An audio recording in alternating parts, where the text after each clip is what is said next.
Hi friends, అందరు ఎలా ఉన్నారు? బాగున్నారా? అందరూ బాగున్నారు అనుకుంటున్నాను. ఈరోజు దేవుని వాగ్దానంతో నేను ముందుకు వచ్చాను. ఈరోజు దేవుని వాగ్దానము 1 సమూయేలు గ్రంథము 26వ అధ్యాయము 25వ వచనము. నీవు ఆశీర్వాదము పొందుదువుగాక. మరి ఫ్రెండ్స్, ఈరోజు దేవుని వాగ్దానము ఈరోజు దేవుని వాగ్దానం ద్వారా దేవుడు ఏం సెలవిస్తున్నాడంటే మరి నీవు ఆశీర్వాదం పొందుతావు అని దేవుడు సెలవిస్తున్నాడు. ఈరోజు దేవుని వాగ్దానం ద్వారా మరి దేవుడు ఏం సెలవిస్తున్నాడు అంటే నువ్వు ఆశీర్వాదం పొందుతావు. అలాగే తరువాత మాటలు చూస్తున్నట్లయితే నీవు ఘనకార్యములను పూనుకొని విజయం పొందుదువుగాక. మరి ఈరోజు దేవుని వాగ్దానం ద్వారా దేవుడు ఏం సెలవిస్తున్నాడంటే మరి నువ్వు ఆశీర్వాదం పొందుతావు. ఈరోజు దేవుని వాగ్దానం ద్వారా దేవుడు ఏం సెలవిస్తున్నాడంటే నీవు ఆశీర్వాదము పొందుతావు. అలాగే నీవు ఘనకార్యాలు పూనుకొని విజయాన్ని పొందుతావు.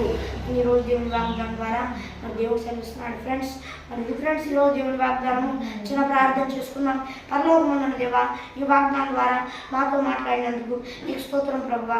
ఈరోజు అన్ని పెందలాడి జరిగేటట్లు నీకు కృప చూపించావు. అయితే ఎండలు బాగా వేస్తాయి ఆయన యేసయ్య, వాతావరణాన్ని చల్లపరచండి ప్రభువా. యేసయ్య, మరి అందువలన వాగ్దానాలు లేటుగా వెళ్తాయి. వాగ్దానాలు లేటుగా వెళ్ళకుండా చూడు ప్రభువా.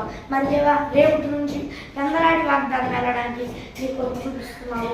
అందులో బట్టి నీకు స్తోత్రం దేవా. నాయన మరి వాగ్దానం తీయడానికి అన్ని విషయాలు నువ్వే కృప చూపించి సహాయాన్ని అందించి దేవా.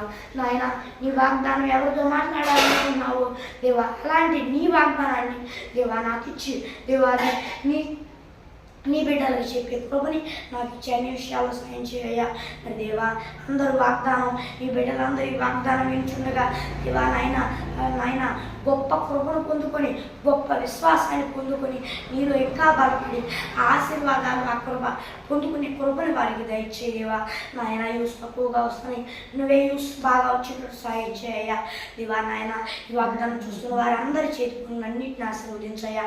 మరి దేవా, ఈ భూలోకంలో ఉన్నవారు అలాగే ఈ వాగ్దానం చూస్తున్న వారు అందరూ దేవా నాయన నిన్ను తెలుసుకొని బాప్తిసం పొందుకొని వారు మనసు పశ్చాత్తాపం కలిగి ఉంటాయని సాయం చేయ.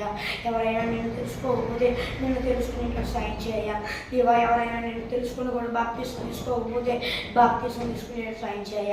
దేవా, ఎవరైనా నేను తెలుసుకొని బాప్తిసం తీసుకుని కూడా హృదయంలో మారు మనసు పశ్చాత్తాపం లేకుండా ఎలా పడితే అలా ఉంటే దేవా, వారు హృదయంలో మారు మనసు పశ్చాత్తాపం కలిగి ఉండడానికి సాయం చేయ. చూస్తున్నాను దేవా, నా ఎవరిలో ఉన్నాడు నా తండ్రి. మరి ఫ్రెండ్స్, ఈరోజు దేవుని వాగ్దానము మరి ఈ వాగ్దానం చూసిన వారిలో ఎవరైనా కొత్త వారు ఉండి మరి ఇంకా యేసుక్రీస్తు ప్రభు వారిని నమ్ముకోకపోయి ఉంటే మరి యేసుక్రీస్తు ప్రభు వారిని నమ్ముకోండి. ఆయన 2000 సంవత్సరాల క్రితం మన పాపములన్నిటి నిమిత్తం కలవరిగిరిలో ప్రాణ త్యాగాన్ని చేశాడు. మరి ఆయన మన కొరకు ఎంతో గొప్ప త్యాగాన్ని చేశాడు. మరి ఇంకా ఎవరైనా యేసుక్రీస్తు ప్రభు వారిని నమ్ముకోకపోతే నమ్ముకోండి. ఆయన సొంత రక్షకుడిగా అంగీకరించండి. ఆయన మీ పాపాలన్నింటిని బట్టి క్షమించి ఆయన మీకు కృప చూపిస్తాడు. అలాగే వాగ్దానం లేకపోతే ఎండల వల్లనే మేము ప్రార్థిస్తున్నాం. మరి దేవుడే ఎండలను తగ్గించలాగిన అలాగే రోడ్లెంపటి అలాగే ప్రయాణాలు చేస్తా కొంతమంది చాలామంది ఉంటారు. మరి వాళ్ళకి వడదెబ్బలు తగులుతా ఇలా ఇబ్బంది పడుతూ ఉంటారు. వాళ్ళ కొరకు కూడా ప్రార్థించండి. మరి ఫ్రెండ్స్, ఈరోజు దేవుని వాగ్దానం ఈ వీడియో నచ్చితే ఈ వీడియో లైక్ చేయండి, షేర్ చేయండి.